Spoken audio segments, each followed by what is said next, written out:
This is the Reloop MIXTOUR. It's a slim, 2-channel audio interface and controller meant for use with Algoriddim's Djay software. And in this video, I'm going to tell you how they cram a lot of functionality into a very small footprint and a pretty small price.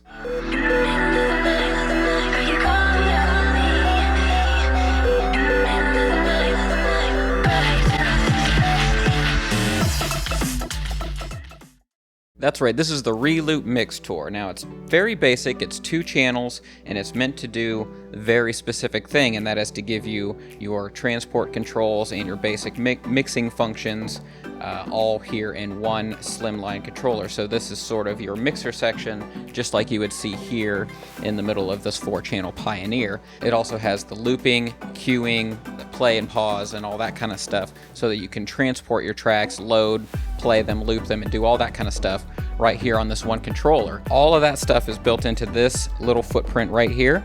So coming from the top, we've got our gain knobs, our master output, our high, mid, and low EQs, and then in between the EQ, we have our loop, sync, cue, and play. So all of your transport functions are going to be right here in the middle. Looping at the top, and then sync, and then your play and cue in the middle. I had to get used to the cue and play being in the middle top of the controller rather than down at the bottom somewhere, but that's just something that you get used to over time. Below that, you've got a shift button, and that shift function gives you access to the secondary functions of some of these buttons. For example, half loop, double loop, set your beat grid, or go to the beginning of the track. Below that, you've got your combined filter and effects knob. We'll get back to that in a moment. And your cue mix, cue volume, so that you can adjust the levels that you're hearing in your headphones. And then below that, we've got the browse knob. It's a shared browse knob for both decks, and the way it works is as soon as you start moving the knob, you start getting the tracks to scroll up and down, and then you just pick the left or right load button to determine which track that you or which deck that you want to load the track into.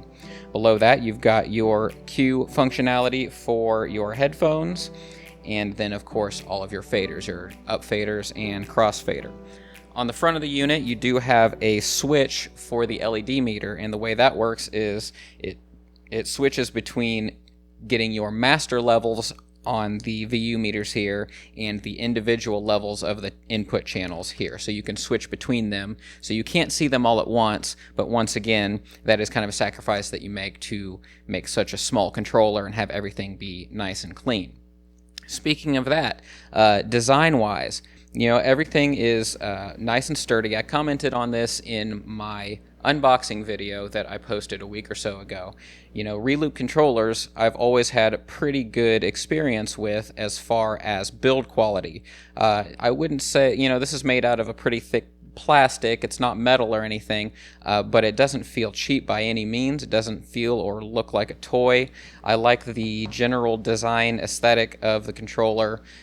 There's no like wacky crazy colors or anything like that. No crazy fonts. Everything looks pretty understated and professional for the most part, which I really appreciate. And the great thing about this controller is that it is multi-platform, so you can use it on the Mac version of Algoriddim's Djay software, which is what I'm doing right now, and you can also use it on a tablet, so Djay Pro for Android or iOS. In some ways, it actually makes better sense to use this with a mobile type device, and I'll come back to that. But the selling point of this controller really is its size and portability. This is obviously meant to be a very portable setup, and the fact that you can connect it to a mobile device really kind of goes to that end as well. This is an audio interface, as I said, so on the back here you do have your RCA outputs, and then you have a separate connection for iOS, and you can plug that in dongle into a lightning port of your iDevice, and that'll come right up, and everything works pretty much the same way as it does in the desktop app. Now, one thing that the Algoriddim Djay software is well known for is its Spotify integration, so I went ahead and put my information in there, and all my playlists came right up, which is pretty nice. So I'm just going to test that out right now. I'm going to browse to one of my tracks, one of my playlists, and I hit the left load button, and it pops right up, so I hit play.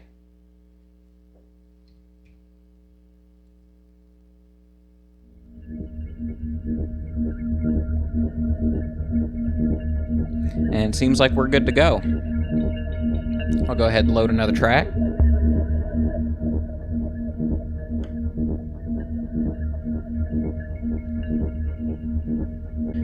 Now, I did sync these up, obviously, because there are no pitch bend controls or pitch controls on this particular controller, which is a downside that you should be aware of. And that brings me to my other point, which is that actually makes it a little bit more well-suited to an iOS or Android device, because on the tablet, you actually can fill in some of the blanks that you're missing from the controller itself. You can do pitch bending, scrubbing of tracks. You can, jump to certain points in the track just like you can on a CDJ using the touch interface, but then do all of your sort of mixy things here on the MIXTOUR itself. So that way, if you're trying to do, two EQ knobs at the same time or something like that, you can still do that with a tactile interface, but if you need to do a little bit of a nudge or something like that, you can actually just go over to the iOS device and do it over there. If you want to do the same thing over on the Mac, you actually have to hit Option 3 and 4 for the left deck and Option 7 and 8 for the right deck to do a pitch bend. You could map those hotkeys to something else if you do want to use, say, a keyboard to do that. So what I'm going to do now is just give you a close-up view of the Reloop MIXTOUR, show you all of its buttons and knobs and features and its general layout, and then we'll come back and give this thing a rating. Looking from the top, it's basically what you would expect. You've got your gain up here for each channel, 1 and 2, and then your master output, the switches between your transport controls, and your hot cues for each channel. So these will light up as hot cues once you switch over to that mode. Coming down here, we've got our combined filter effects knobs. This shows you that it is active. You've got your Q mix and Q volume here for adjusting your headphones. Shift here for other functions, and then you can see the secondary functions of everything right there in the box under each button. This is that nice large substantial browse knob and the load buttons for each deck, 1 and 2. Then your Q preview for each side, your back button, and this is for things like being in the browser for loading tracks, up faders, crossfader, and on the front of the unit, this is that thing I was telling you about that lets you change between the master and per line metering. So now that we've given it a final look over, let's go ahead and give this thing a rating. Starting off with quality, the MIXTOUR is made out of sturdy quality materials, as seems to be true with most Reloop controllers. It feels appropriately heavy so that you know it's a piece of DJ gear, and I give it an 8.5 out of 10. Speaking to practicality, these sorts of hyper-portable mixing controllers are inherently practical, and the MIXTOUR is no exception. It's the correct size and form factor for this task, it'll fit into any DJ bag, and the fact that it's fully compatible with Android and iOS out of the box, and includes the required dongles for doing so, really works in its favor. Once again, I give it an 8.5 out of 10. In the significance category, we discuss the hardware's uniqueness and importance in its market segment. Speaking honestly, there are a lot of portable mixing controllers that fill this exact role. The MIXTOUR isn't going to shatter any molds, but its wide level of platform support does help it earn a 6. For design, I really like the appearance of the MIXTOUR. Ergonomically, everything is fine, and I didn't have any trouble understanding what anything was. Having to choose between master metering and channel metering is a little annoying, but I understand that they do this to save space, and it's nice that they included both. I'm going to go with a 7 out of 10. In the value category, we talk about bang for buck. $199 is precisely the price that you'd expect for this thing, because that's what most of its competitor equivalents cost. Some people won't like that it caters specifically to Algoriddim's Djay software, but for others, that's the draw entirely. Plus, they do provide mappings for other software like Traktor and Virtual DJ.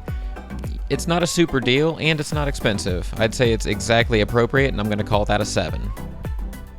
Finally, the fun factor. I'd say it's as fun as any bare-bones modular mixing controller. It doesn't go out of its way to do anything fancy or special, though it's not really meant to. I was going to rate it a 6, but that filter effects knob is enough for me to bump it up to a 6.25. Average this all together and round to the nearest quarter, and we land at 7.25 out of 10. This is an absolutely respectable score, and it's a great choice for anyone who likes connectivity options, Spotify integration, and a lot of functionality in a small footprint. So that pretty much wraps it up for Reloop's MIXTOUR. Now we hope that you'll join us on the Passionate DJ podcast. If you like talking about DJing and learning more about how to become a better DJ through passion and purpose, just hit up passionatedj.com and we would love to have you as a listener. And be sure to hit that subscribe button so that you don't miss my next review video. Thank you so much. See you next time.